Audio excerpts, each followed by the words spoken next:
But the big issues we see, you see, I see every day in our lessons are those kind of linear motions, excessive swaying motions we see golfers do, excessive thrusting, early extension actions, and then very late lifting, dragging, lifting, late lifting actions. Yeah. They're what I see a lot.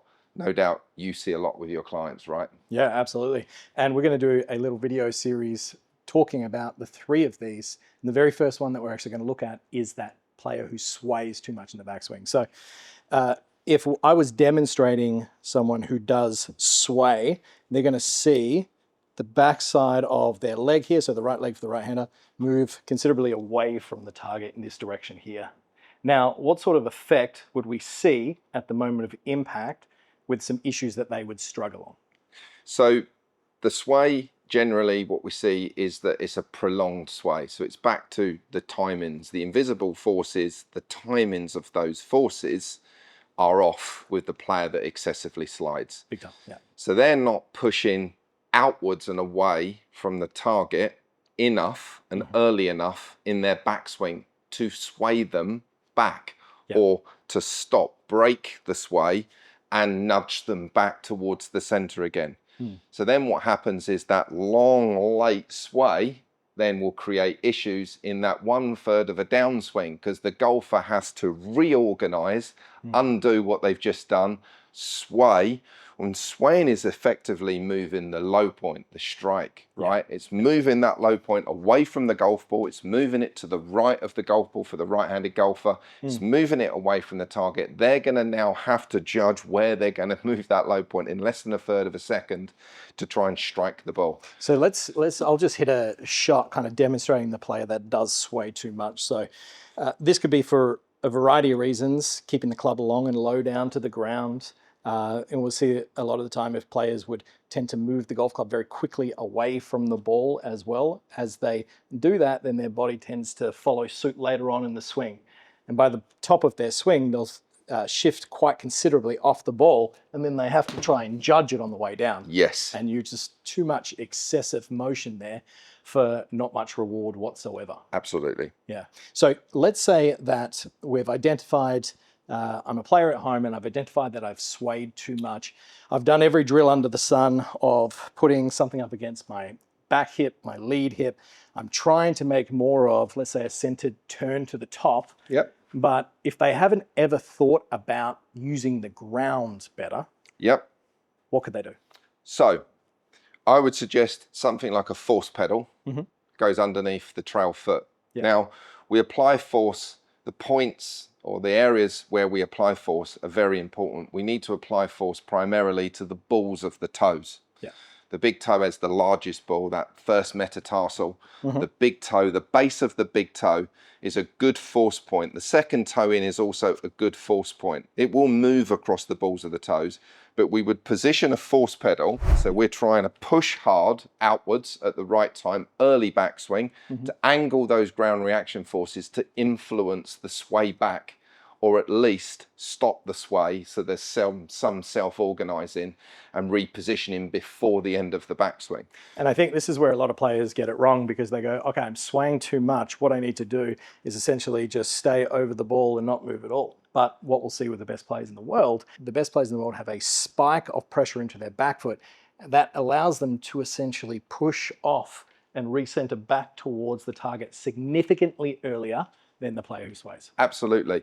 So when we talk about pressure, there's also a lot of talk online about mass or weight shift. Okay, so let's separate pressure, center of pressure, which is the average location of your vertical forces, your down force, away from weight shift. Yeah. So center of pressure, COP, let's term it that, center of pressure shifts to the trail side. Everybody moves their pressure to their trail foot. Big time. Okay, so what we're trying to change here for the excessive lateral swayer is applying that pressure and down force and outward force earlier in the backswing, so we get the resultant action in the body before the top of the backswing, because force precedes motion.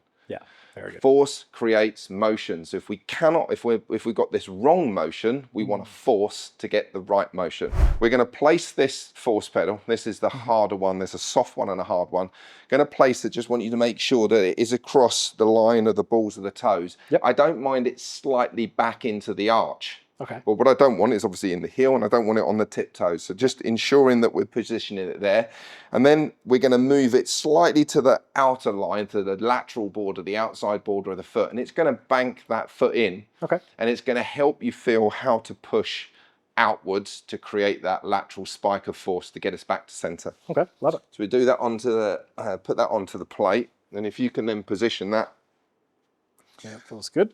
So let's call it across just in front of where the base of the laces are there across the ball of the foot. Exactly. And I feel it slightly on the outside there. Yeah.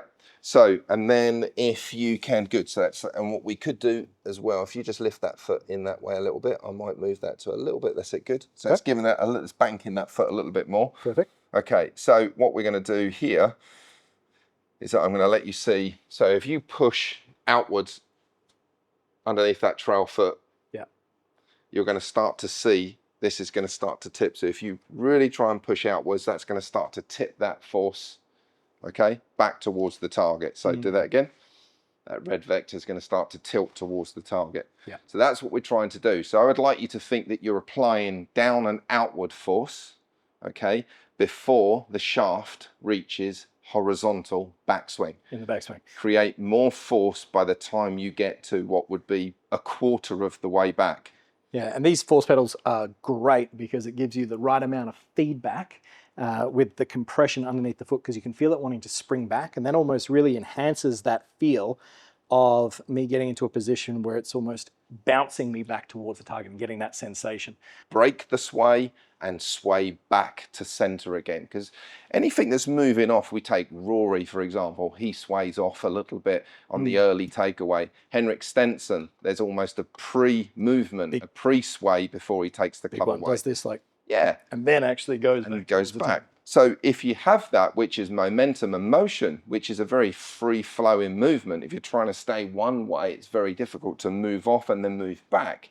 Uses forces and allows your body weight to get your body weight to move in a direction and to use that as a power source, which is a good thing to do, right? And we know even the fastest players. But back to what we said about the low point control, the golfer that excessively sways is shifting their low point. So we want them to get their low point back under control by the time they get up to the top of the backswing. Then they can shift that low point far enough forwards to be able to get a downward attack angle and get good quality, consistent striking. Yeah, so we'll just demonstrate the player who does sway too much starting off. So we're going to see that I'm going to hang on my back foot for far too long. So I'll just use it because we've got the graphic up there. So I'm not going to be on the force pedal here. And then I'll hit a shot. And we'll see that the effect is that the bottom of my golf swing is going to be behind because I've swayed too much. Yep. And then I'm going to have to compensate at some stage to get back to the ball. So the low point was 5 inches behind the golf ball. The attack angle was 7 up. Okay, yep, not great. Even a driver. So, and then because of that, there's going to be a lot of fixing going on in the wrist, and a lot of reasons why golfers do struggle with that strike and begin to flick or flip their wrist to get the club head forwards is that they're struggling with that low point. They have to try to guide the club back up to the golf ball because it really should be in the ground, way behind the ball. So they're trying to collect the ball more. So the more they shift back, the more they're trying to feel collection and sweeping and scooping the ball up into the air. Yeah.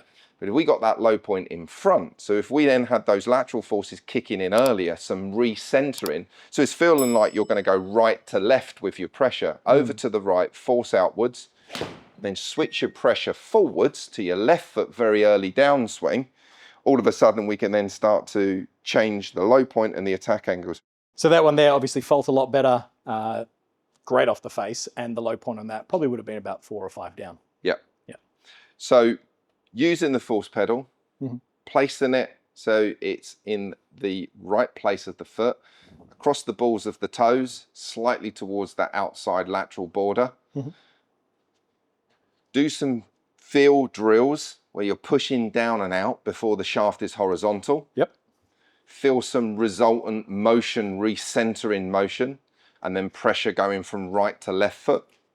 And then we're in a good place. We know that we've got that left side of the body and that middle of that left shoulder forwards enough, and it should really be getting ahead of its original position by halfway down, and then it will back up as you start to tilt into impact, that you're in the right place. So for any of our swayers, lateral swayers, and if they're just looking at video, you can clearly see that you're moving laterally until the top of your backswing. There isn't a force pushing the player back. So that would be our remedy, and that's the fix, the drill, using something as simple as the force pedal, which they could do.